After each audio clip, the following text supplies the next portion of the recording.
नाही आणि काँग्रेसच्या थोड्या जागा आल्या आणि जर काँग्रेसला पाठिंबा द्यायची वेळ आली तर काँग्रेस पाठिंबा देऊ शकतं। ही नरमाईची भूमिका संदीप दीक्षित असतील किंवा काँग्रेसच्या नेत्यांना घेतलेली होती। हे स्पष्ट तेव्हाच झालेलं होतं की जर आम आदमी पक्षाला स्पष्ट बहुमत मिळालेलं नाही पण काँग्रेसच्या पाठिंब्याने जर सरकार येऊ शकत असेल तर त्यामध्ये इंडिया आघाडीतील अनेक महत्त्वाचे नेते किंवा महत्त्वाचे पक्ष यामध्ये महत्त्वाची भूमिका बजावतील। त्यात एक नाव होतं उद्धव ठाकरे यांच्या पक्षाचं, शरद पवार यांच्या पक्षाचं आणि अखिलेश यादव यांचं एक नाव चर्चेत होतं। जर आम आदमी पक्षाला जागा कमी पडल्या तर त्यांना काँग्रेसला पाठिंबा देण्याची किंवा राजी कोण करेल तर हे तीन महत्त्वाचे पक्ष करू शकतात अशी चर्चा होती। पण काँग्रेस सध्या तरी कुठंच फाईटमध्ये दिसत नाहीये। भारतीय जनता पार्टीची जोरदार मुसंडी सध्याच्या कौलांमध्ये तरी आपल्याला बघायला मिळते।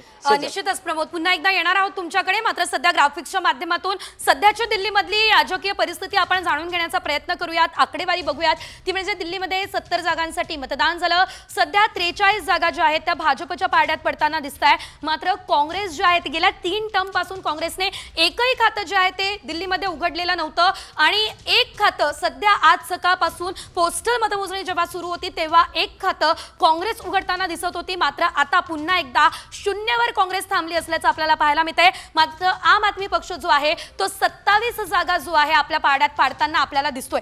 एकंदरीत आपण जर बघितलं तर साधारणतः 2 टर्म आम आदमी पक्षाचं जे सरकार राहिलेलं आहे दिल्लीमध्ये त्यामध्ये सर्वात मोठा फटका हा आम आदमी पक्षाला यंदाच्याच निवडणुकीमध्ये बसला असल्याचं आपल्याला पाहायला मिळतंय। कारण याआधी साधारणतः 60च्या पुढे जागा ज्या आहेत त्या आम आदमी पक्षानं मिळवलेल्या होत्या।